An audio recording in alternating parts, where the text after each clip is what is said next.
नमस्कार साथियों। अब तक हमने अविकारी शब्द की परिभाषा, उसका सामान्य परिचय तथा उसके मुख्य रूप से 6 प्रकारों के नाम के बारे में हमने चर्चा की तथा उसका अध्ययन किया।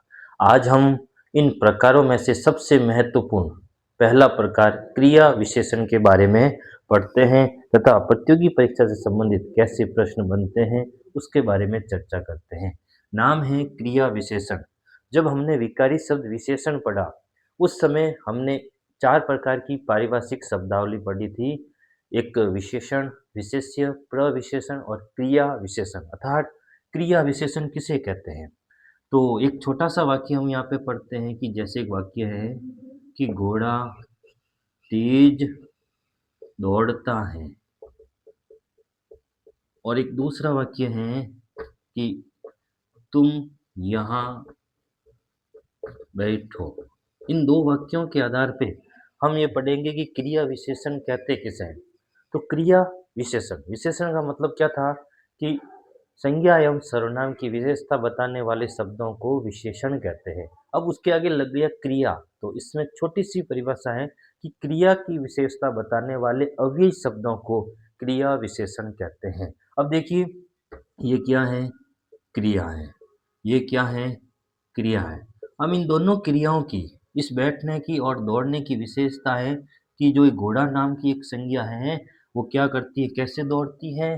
तो उत्तर मिलता है कि तेज दौड़ते हैं।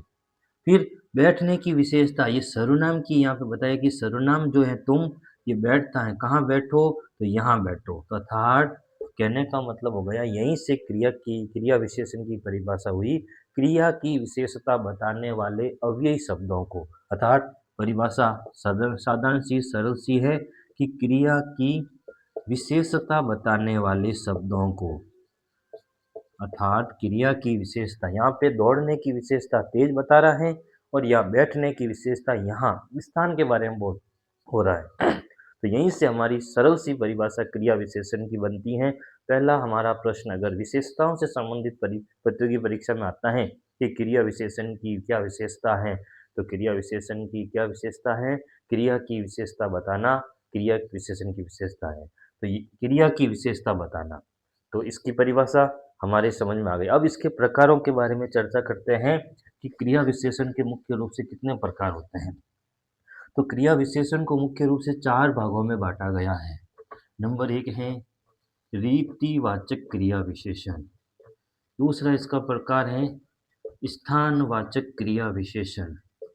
चौथा इसका प्रकार तीसरा इसका प्रकार है समय या कालवाचक क्रिया विशेषण। और और चौथा प्रकार है परिमाणवाचक क्रिया विशेषण। अर्थात क्रिया विशेषण के मुख्य रूप से 4 भागों में बांटा गया है। अर्थात वे अव्ययी इन क्रिया के होने की एक रीति बताएगा, एक स्थान बताएगा, एक समय का बोध करवाएगा, एक उसके क्रिया के होने की परिमाण मात्रा के बारे में बोध करवाएगा। अब पहला जो प्रकार है कि रीतिवाचक, रीति का मतलब तौर, तरीका, ढंग, परंपरा या शैली का बोध करवाया। अर्थात वे अव्ययी शब्द जो क्रिया के होने के तौर के बारे में, उसकी परंपरा के बारे में, उसकी शैली के बारे में, उसके ढंग के बारे में, उसके तरीके के बारे में बोध करवाए। जैसे अब हमें परीक्षा में ढूँढने के लिए कि कैसे इसके तौर तरीके, ढंग और परंपरा को ढूँढेंगे, तो हमें इसका प्रश्न करना है क्रिया से कैसे से। जैसे ही कैसे से प्रश्न करेंगे कि क्रिया को पूछना है। अगर प्रतियोगी परीक्षा में हमारा प्रश्न आए कि इसमें कौन सा क्रिया विशेषण है, रीतिवाचक है, स्थानवाचक है, कालवाचक है या परिमाणवाचक है, तो हमें हम एक-एक उनके प्रश्न के बारे में चर्चा करेंगे, कैसे उनको ढूँढना है, वहाँ से निकालना है। तो सबसे पहले रीतिवाचक क्रिया विशेषण ढूँढना है, तो हमें क्रिया से कैसे से प्रश्न करना। जैसे ही कैसे से प्रश्न करेंगे, तो हमारे सामने उत्तर निकलेगा कि कैसे चलता है, तो धीरे चलता है। कैसे दौड़ गई, कैसे चलती हैं, वो तेज दौड़ता है। कैसे, तो सरपट।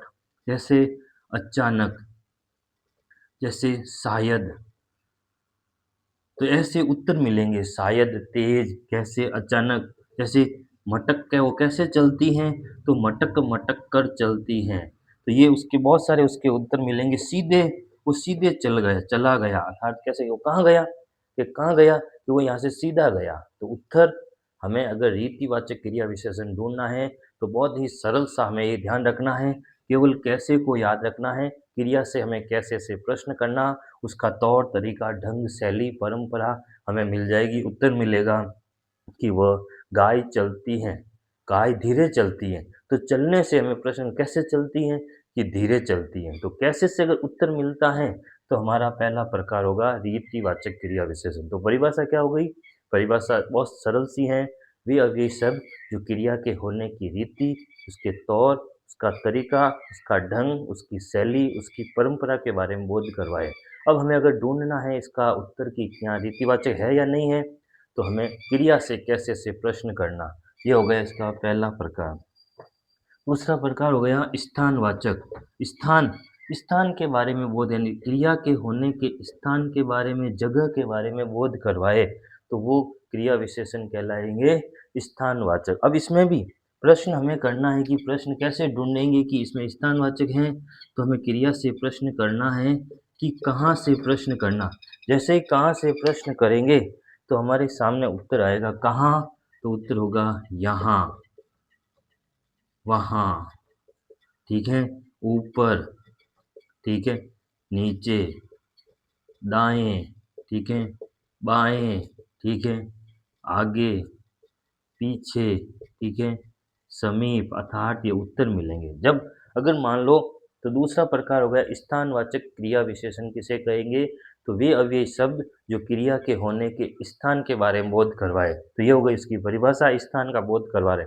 अब परीक्षा में ढूँढना कैसे है उसके प्रश्नों को? तो हमें क्रिया से कैसे प्रश्न करना है, कहाँ से प्रश्न करना है। जब कहाँ से प्रश्न करेंगे क्रिया से, तो उत्तर मिलेगा यहाँ, वहाँ, दाएँ, बाएँ, ऊपर, नीचे, आगे, पीछे, समीप में, निकट। तो ये उत्तर मिलता है, तो उसका अर्थात वो कौन-सा हो गया? स्थानवाचक क्रिया विशेषण होगा। फिर अगला प्रकार है समय या कालवाचक। तो वे अव्ययी शब्द जो किसी क्रिया के होने के समय का बोध करवाए या उसके काल के बारे में बोध करवाए, तो वे क्रिया विशेषण कहलाएँगे स्थानवाचक या समयवाचक। अब इसमें से प्रश्न कैसे करना? जैसे हमने यहाँ कैसे से किया, यहाँ कहाँ से किया, तो यहाँ हमें प्रश्न करना है क्रिया से कब से प्रश्न करना।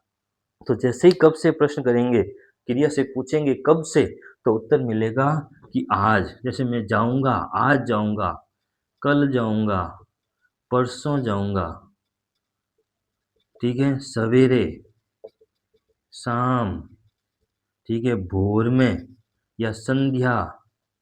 तो ऐसे उत्तर मिलेंगे हमें, यानी कब, जैसे ही कब से प्रश्न करेंगे, तो हमें बाद में हो सकता है, बहुत सारे ऐसे उत्तर मिलेंगे। अर्थात तीसरा जो प्रकार हो गया क्रिया विशेषण का, स्थानवाचक नहीं समयवाचक या कालवाचक, तो इसमें हमें प्रश्न करना है कब से। तो परिभाषा हो गई, तो वे अभी शब्द जो क्रिया के होने के समय या काल का बोध करवाते हैं, वो उसकी परिभाषा। साथ ही इनके बारे में प्रश्न हमें ढूँढना है प्रतियोगी परीक्षा में, बोर्ड कक्षाओं में अगर प्रश्न आ जाए, तो हमें उसके क्रिया से प्रश्न करना है कब से, तो उत्तर मिलेगा आज, कल, परसों, सवेरे, शाम, भोर। और भी जैसे अभी जैसे रात में, दिन में, अभी-अभी, पहले, बाद में, घड़ी-घड़ी, लगातार, शीघ्र, ऐसे बहुत सारे उसके उत्तर मिलेंगे। तो हमें वहाँ कौन-सा प्रकार होगा? तो हमारा होगा समयवाचक या कालवाचक। फिर जो अंतिम प्रकार इसका है परिमाणवाचक। परिमाण का मतलब है कि वे अव्ययी शब्द जो किसी क्रिया के होने की मात्रा के बारे में, उसके तोल के बारे में, उसके नाप के बारे में या माप के बारे में बोध कराएँगे। अर्थात जैसे परिमाणवाचक हमने विशेषण पढ़ा था, जो संज्ञा या सर्वनाम की मात्रा, तोल, माप के बारे में बताते हैं, वैसे ही वे अव्ययी शब्द जो क्रिया के होने की मात्रा के बारे में, तोल के बारे में, उसके माप के बारे में, नाप के बारे में बोध करवाएँगे। अब इसमें प्रश्न कैसे करना है, कैसे हमें इसमें ढूँढना है, तो हमें इसमें प्रश्न करना है कितना से। जब कितना से प्रश्न करेंगे, क्रिया से पूछेंगे कितना, क्या चाहिए, कितना चाहिए, तो उत्तर मिलेगा ज़्यादा चाहिए, कम चाहिए। तो ये ज़्यादा, ठीक है, कम, अधिक, अल्प, तनिक, ठीक है, थोड़ा। तो ऐसे बहुत सारे उत्तर मिलेंगे जो अव्ययी जो किसी मात्रा में इन मात्रा के बारे में बोध करवाएँ, क्रिया के होने की मात्रा के, जैसे डालिए, डालना क्रिया, डालना, कितना डालना? तो जैसे ही प्रश्न किया कितना? तो ज़्यादा, कम, थोड़ा-सा, अल्प, ठीक है? तनिक, मात्र, जैसे मात्र, ऐसे बहुत सारे शब्द हैं, इतना, उतना भी हो सकता है, जैसे इतना, कितना? तो इतना, उतना, तो ये शब्द भी इसमें मिल सकते हैं कि इतना या उतना। तो आज हमने अवीस जो शब्द है, उसका सबसे महत्वपूर्ण पहला प्रकार क्रिया विशेषण की परिभाषा, 2 उदाहरणों के माध्यम से हमने ये पता किया कि क्रिया की विशेषता बताने वाले शब्दों को क्रिया विशेषण कहते हैं। फिर हमने इनके 4 प्रकारों के नाम और चारों प्रकारों के बारे में हमने एक विश्लेषण किया तथा प्रतियोगी परीक्षा में किस प्रकार हम इन प्रकारों के बारे में प्रश्न आए, तो हमें किस प्रकार इसको वहाँ से ढूँढना है, वहाँ से हमें अलग करना है, किस प्रकार हमें वहाँ का विकल्प चयन करना है, तो हमें उसके बारे में चारों का, उनके परिभाषाओं और कैसे प्रश्नों को, उनको विकल्प का चयन करना है, उनके बारे में चर्चा की। आगे के कालांश में हम शेष प्रकारों के बारे में पढ़ेंगे। तब तक के लिए धन्यवाद।